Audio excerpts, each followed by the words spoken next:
Hello, hello, Taurus Collective. Ako po si James from James Tarot PH. Ito po ang inyong weekly reading for November 17 hanggang November 23. So mga Taurus, let's begin. Inhale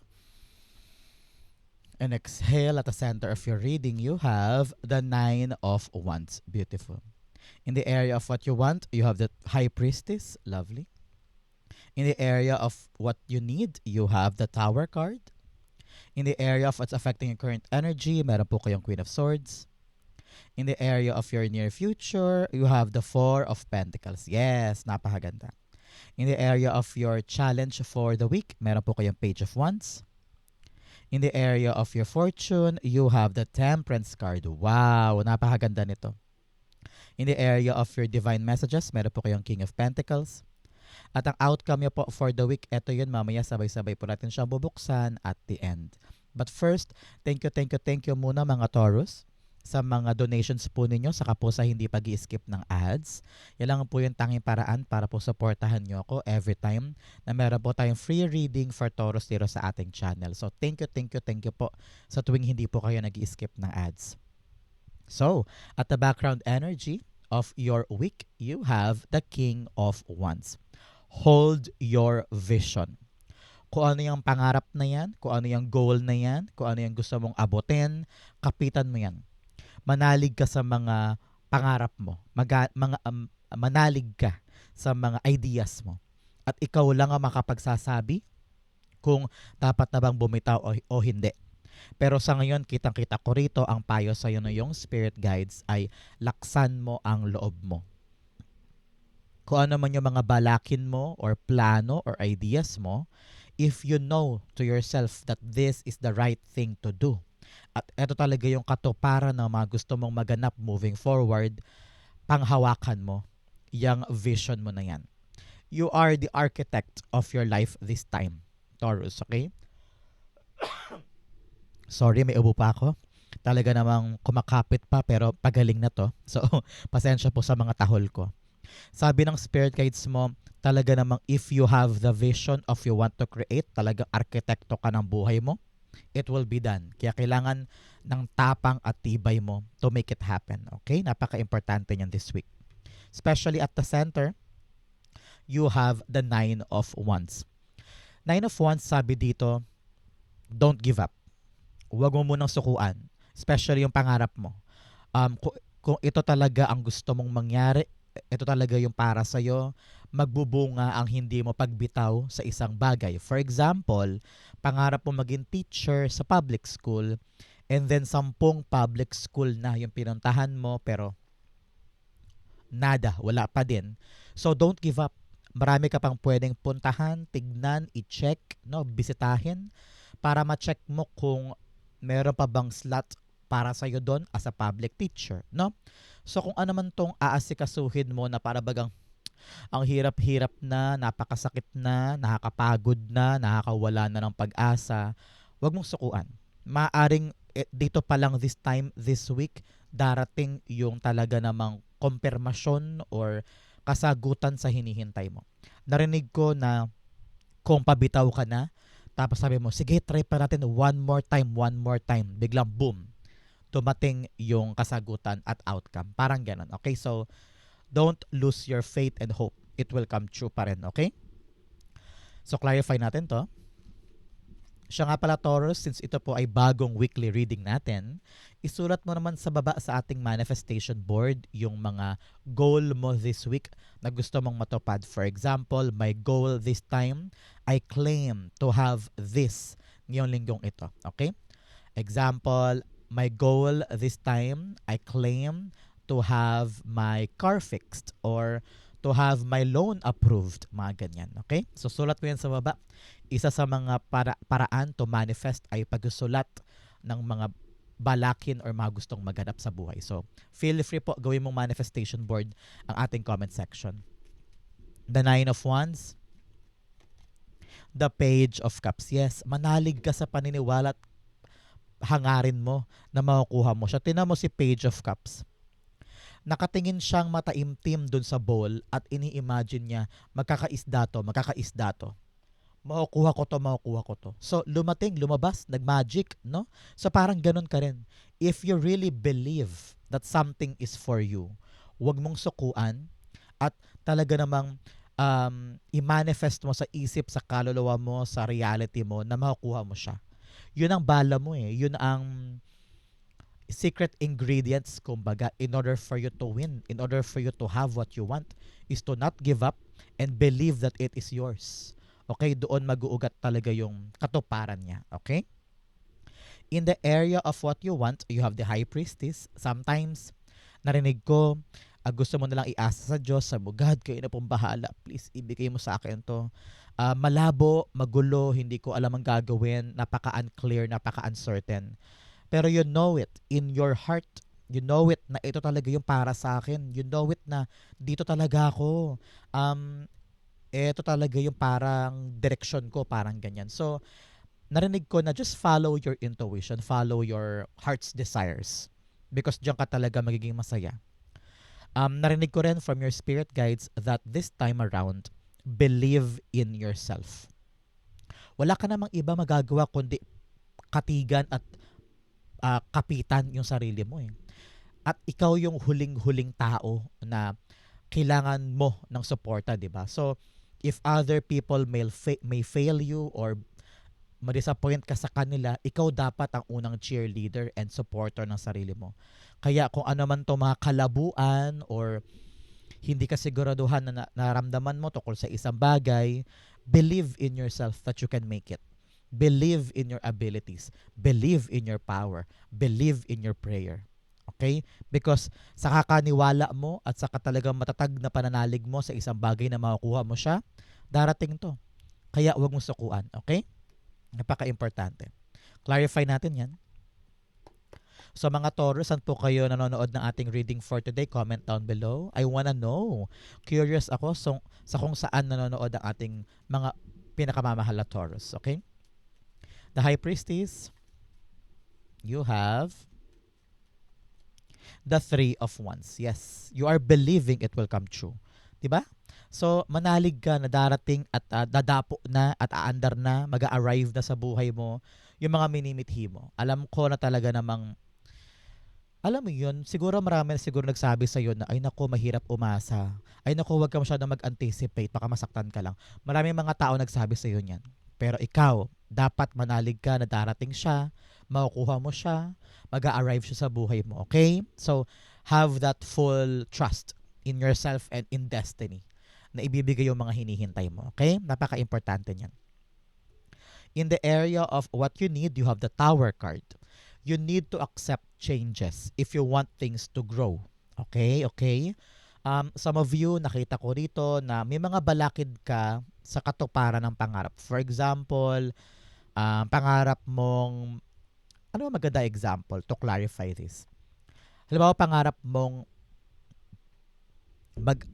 sige, gamitin ko lang to, lagi ko namang ginagamit. Pangarap mo maging singer pero hindi ka naman handa mag-undergo ng training, mag-undergo ng mga mag-aral ng mga bagong song, o kaya lumapit sa iba't ibang agency para humingi ng tulong or guide to make your dream come true, no? So, ayaw mong basagin or ayaw mong tanggalin yung nakasanayan mong mundo. Sabi mo, dito lang ako, okay na ako dito, makukuha ko pa rin naman yung pangarap ko kahit andito ako.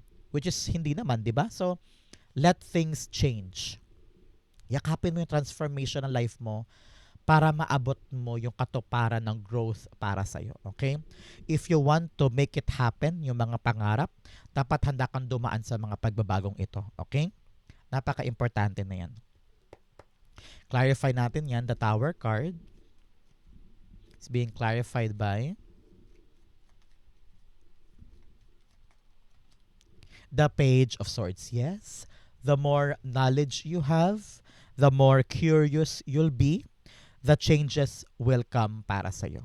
Sabi dito, kung takot ka sa pagbabago, kung takot kang, halimbawa, pupunta ka sa, balak mong umasenso, for example, or makaipon ng pera para pambili ng bahay. Example lang yan. And then, kailangan syempre may baguhin ka sa income mo. So, anong mga dapat gawin? For example, sinabi ng kamag-anak mo, uy, mag-abroad ka na lang. malaki pa kita doon, for example, para mabilis ka makabili ng bahay, ganyan-ganyan. So sabi mo, ay hindi, okay na ako dito. Eh, yung okay na ako dito, wala ka namang nahahanap na applicable option para to pa rin yung pangarap na yun. So, the more information you have this time around, yun ang magiging gabay mo para sa mga pagbabago at ma-achieve mo pa rin yung dreams mo. So, parang ganun. So, if you are afraid of change, paano mo makukuha at makukumpleto tong pangarap na ito with the King of Wands? So, you need to be brave enough to accept the changes that needs to happen para matupad yan. So, kung takot ka, i-equip mo ang sarili mo ng knowledge. So, ay hindi, okay lang yan.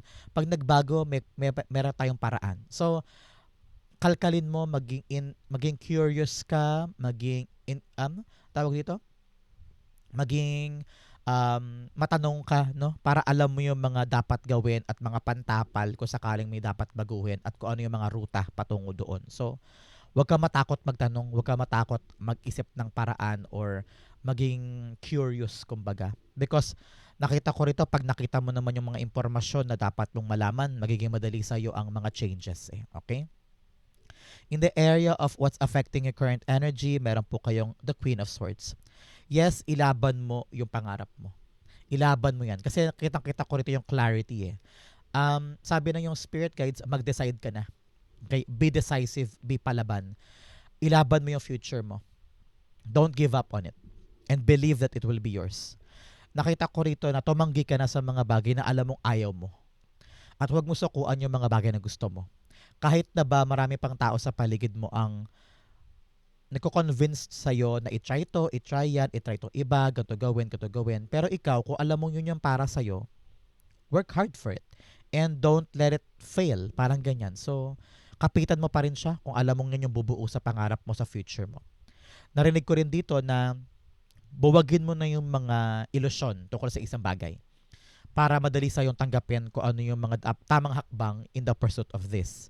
At malinaw sa'yo kung ano yung mga dapat mong i-anticipate at kung ano yung realidad ng mga dapat mong panghawakan sa katuparan nito. Nakita ko rito na learn to talk. No? Magsalita ka naman. Kung kailangan mo magtanong, kausapin, lakarin, buhisiin, gawin mo. No? Ikaw dapat ang magsisimula ng kilos sa katuparan ng lahat ng ito. Kasi kung maghihintay ka lang, Taurus, ng mga update or maghihintay ka lang na sila lumapit sa'yo, hindi mangyayari yan. Kailangan ikaw ang mangulit. Kailangan ikaw ang maging talagang, alam mo yon yung walang kapaguran, kumbaga, para maabot lamang ito. Because things are changing na for the better, kaya i-equip mo ang sarili mo ng additional knowledge at mga bagay na dapat mong malaman para maging handa ka dito. Okay? The Queen of Swords, clarify natin to. The Queen of Swords is being clarified by the Ace of Wands. Yes, new life, new beginning ito. So, kung inakala mo na wala na, suko na ako, ayoko na. Bitaw na ako, biglang boom. Sabi, kapit pa ako, one more chance. Biglang boom. Nag-appear siya para sa'yo. Kaya ngayon, patungo ka talaga sa bagong buhay mo. Tingnan mo naman, parehong cards are talking about leaving the past. Iwanan mo na yung old ways, iwanan mo na yung old strategy, iwanan mo na yung mga bagay na hindi gumagana para sa'yo, at buksan mo ang isip mo at ang pagkakataon para sa'yo na mag-try ng mga bagong bagay. So nakita ko rito, meron kang bagong strategy, bagong plano, bagong paraan, maging confident ka sa mga bagong i-apply mo, and this time around, boom, you are on to a new adventure. And parang nakita ko rito, pinuputol mo na yung ugnayan mo sa mga pumipigil sa iyo . Ready ka na i-execute tong bago na to at yun na magbubukas ang daan mo para sa mga bagong bagay. Kaya importante dito, Taurus, maging open ka lang sa new opportunity. Buksan mo lang yung pagkakataon at maaaring maging closer ka na sa bagay na ito. You're closer to the accomplishment and completion na mga gusto mo makamit. Okay? Especially here, in the near future, you have the Four of Pentacles. Ang tabayanan mo after watching this video, 4 days, 4 weeks, or 4 months, darating ng stability in your life. Stable ang pera, stable ang pinagkakakitaan, stable ang journey mo when it comes to your goals and manifestations and dreams. Sabi na yung spirit guides, kung ano man yung mga bagay na dapat mong pangalagaan, keep them close in your heart, in your life, in your hands. Example, yung pera mo, ipon mo, yung negosyo mo, trabaho mo, talagang pinapangalagaan mo yan at iniingatan mo para matuloy yung mga pangarap. Okay? Example, pangarap mong makabili na ng bahay. So kung ano man yung mga iniingatan mo na trabaho at pinagkakakitaan, talagang maging active ka dyan, protect it and nurture it para makaabot ka sa dream na yon. Parang ganyan. Okay? So, nakita ko rin dito, in the near future, very, very hands-on ka when it comes to your money, when it comes to your dreams, when it comes to the belongings na pinapangalagaan mo. Narinig ko rin dito, continue being aligned, Taurus, ha? Kung ano ang nasa isip, kung ano ang nasa damdamin, kung ano ang pangarap, dapat naka-align siya sa actions mo. Kasi karamihan sa atin, pangarap yung ganito, pangarap yung ganyan, pero wala namang ginagawa hakbang para makuha yon. So, kailangan talaga aligned lahat yan para matumbok mo yung pangarap mo na yan. Okay? Clarify natin the Four of Pentacles. It's being clarified by the Three of Pentacles. Yes, Three of Pentacles. People around you will help you in this stability. Kung nahihirapan ka, ito na example natin, pangarap mo makabili ng bahay at nag-iisip ka ng mga paraan kung paano magiging stable, paano mo ma-reach ito. Yung alignment para matupad yun, may makakatulong daw sa'yo. Maaring kapatid mo, or anak mo, or co-workers mo kung ito man is trabaho related, no? So, hindi ka nag-iisa sa laban na to. Papadalahan ka ni God ng mga makakatulong na tao to make it happen. So, wag mong solohin daw yung mga pasanin mo, no? I-distribute mo yan so that whatever you're trying to do, whatever you're trying to accomplish, ay maging mas magaan, mas mabilis, mas maayos yung katuparan. Okay?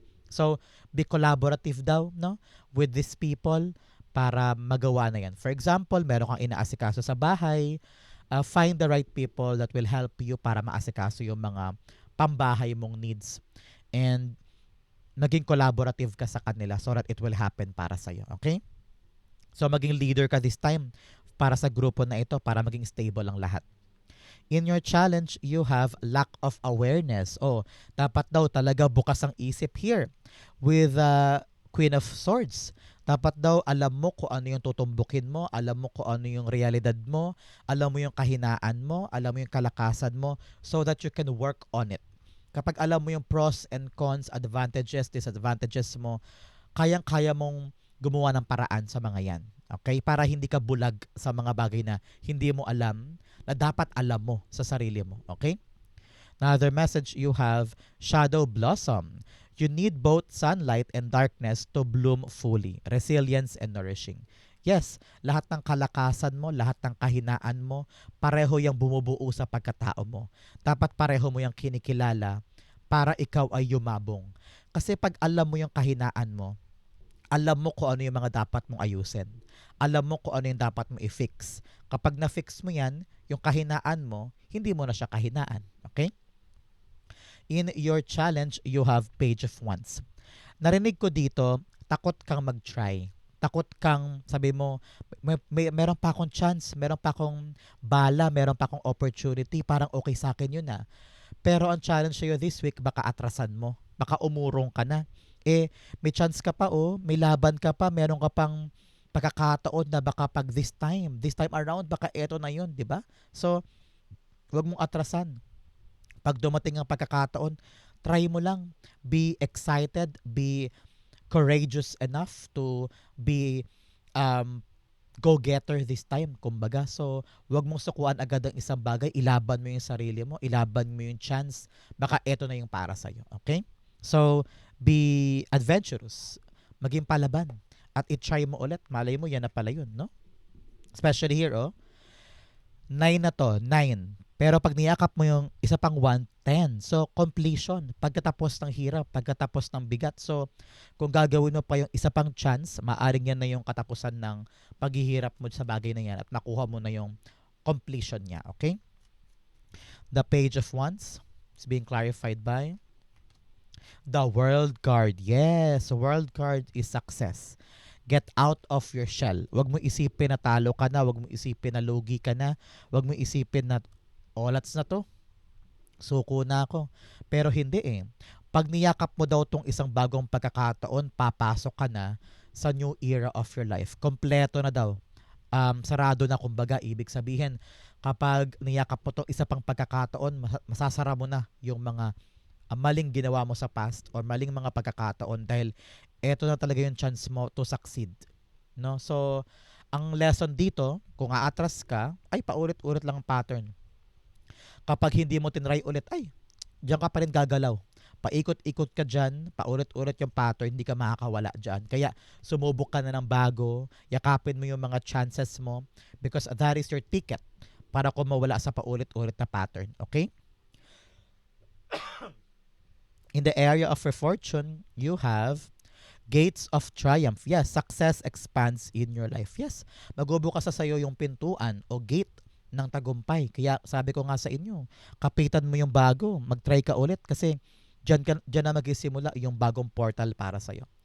Infinite abundance, abundance is pouring into your life. Yes, may dadaloy daw sa buhay mo na kasaganahan. Pwedeng sa kasaganahan sa pera, kasaganahan sa pag-ibig, kasaganahan sa pamilya. So, iba't ibang aspeto yan. And you need to celebrate kung saan ka masagana. Masagana sa pagmamahal, masagana ka sa health, masagana ka sa opportunity, maaaring ganun. So, celebrate every abundance in your life, okay?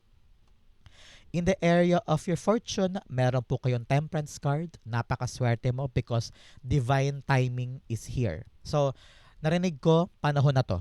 Ito na yung time mo para manalo ka naman. Kaya huwag muna sumuko ha. May divine timing ka dito. Archangel Michael is protecting you and guiding you in this success.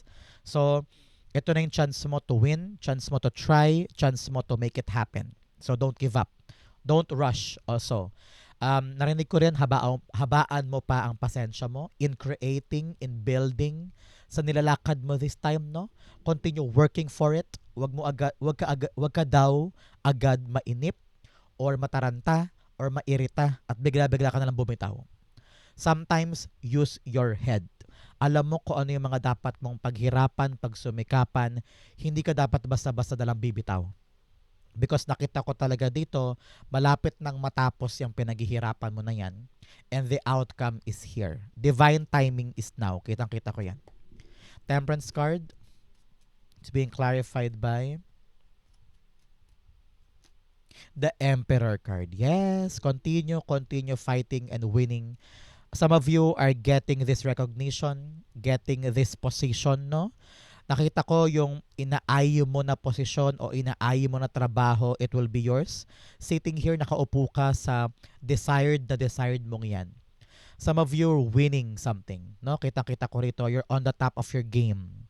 Talaga namang dahil naging matapang ka, naging disiplinado ka, naging palaban ka, at hindi mo sinukuan tong mahirap na bagay na ito na talaga namang every day you continue showing up just to make it happen, it will be yours. So congrats po. Kitang-kita ko talaga yung, I don't know why, parang nakaupo ka sa isang happy place at iyo yung mga bagay na pinagsumikapan mo dyan. So congrats po. So i-like mo na tong video na to, Taurus, para makuha mo din tong divine timing, para ma-activate mo tong posisyon na ito na maaangkin mo at estado ng buhay mo talagang nasa taas ka, kumbaga. So congrats po. Like. In the area of your divine messages, meron po kayong bring love into the situation. Yes, mahalin mo yung isang bagay na gusto mong maganap sa buhay mo. Yung mga bagay na pinagpipray mo at na-visualize mo na akin to. Huwag mo sukuan. Pag hindi mo sinusukuan at minamahal mo, kahit gaano kahirap, kahit gaano nakakapagod, alam ko ilalaban mo yan. Okay? Now, the message, hold your vision. Yes, ito yun. With the King of Wands. Kung ano yung pangarap, kung ano yung nai-imagine mo na gusto mong i-build, gusto mong i-create, gusto mong abutin, manalig ka, kapitan mo yung pangarap na yan, okay? In your divine messages, meron po kayong King of Pentacles. Si King of Pentacles bilang paalala sa iyo, spirit, ng iyong spirit guides, Taurus, na kailangan daw ngayon sigurista ka, practical ka, okay? Kung ano man yung mga action mo, kung ano yung mga desisyon mo, every step dapat pinag-iisipan, dapat practical. Kaya mong gawin, kaya mong i-execute, kaya mong abutin. Do not exceed doon sa mga bagay at plano na hindi mo naman daw kayang hakbangan. So, kailangan talaga tayo nakakapit tayo sa realidad. Kaya nga importante mag-research ka para alam mo yung galawan mo, alam mo yung pwesto mo, at alam mo yung kaya mong ihakbang patungo sa katuparan ng dream mo na ito. Pero huwag ka mag-alala pag lumalabas si King of Pentacles, ito ay paalala sa'yo na kaya mo mag-succeed sa ginagawa mo. Kaya ngayon, kailangan talaga unti-unti mong itanim yung pundasyon ng gusto mong itayo. Para matibay yan, para meron kang panghahawakan, para unti-unti siyang lumago sa buhay mo. Hindi man to mabilisan, pero at least yung growth niya, gradual, steady, kumbaga. At hindi atras-abante, okay? So, napakaganda niyan for you. The King of Pentacles, sabi rito, kailangan mo daw gamitin yung mga expertise mo.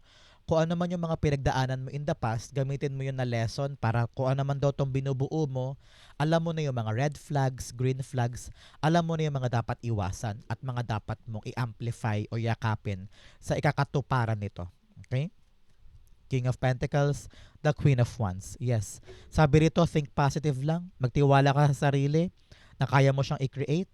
Halimbawa, meron kang kine-create na bagong negosyo o kaya tindahan, sabi mo, ay, kayang-kaya ko magtayo ng tindahan, may ipon naman ako, may pondo naman ako, marunong naman akong humawak ng kita, magpaikot ng pera, pero baka wala kang kumpiyansa, sabi mo, ay, wag na lang, baka malugi, wag na lang. So, kahit gaano ka kagaling, kahit gaano ka kahusay or kahanda sa isang bagay, pero kung wala ka naman daw tiwala sa sarili mo, wala ka namang confidence, baka masayang lang. So, believe in yourself, laksan ng loob, create what you want to create, dahan-dahan, building your momentum, building the foundation, lalago ito into your success, okay?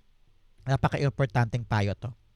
Ang outcome mo yan, but first bigyan mo na kita ng fortune cards, Taurus.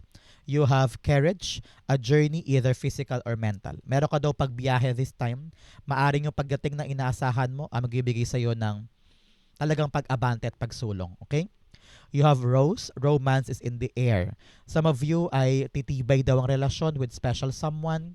And for other Taurus dyan, makakamit ka daw ng bagong pag-ibig this time. So congrats po. Another message of wind chimes, peace, and harmony. Yes, ito yon.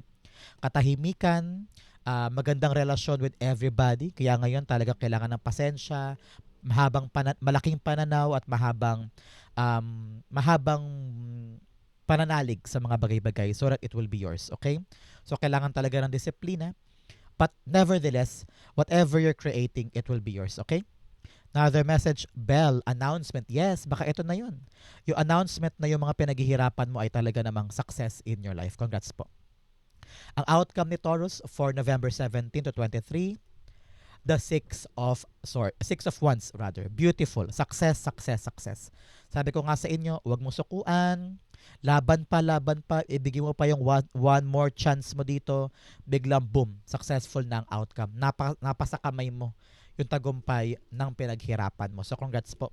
Victory is on the horizon for you. The Six of Wands, the Judgment card. Yes, bagong buhay to. New life, new beginning. Nagising ka na sa pagkakatulog mo for a very long time, no? Sa mga nasayang na oras, sa mga pagkakamali na hindi mo maisip dati kung saan ba ako nagkamali, ano ba yung mga dapat kong itama, ano ba yung dapat kong move. Litong-lito ka dati sa kung ano bang dapat gawin, matupad lang yung pangarap mo. Pero eto ka, talaga namang kung ano yung mga lesson na dapat itama, kung ano yung mga na-realize mo na, ay, mali pala to, ganito pala dapat, ay, mali pala, atake ko dyan, ganito pala dapat. Kung ano yung mga na-realize mo, it will lead you to your success.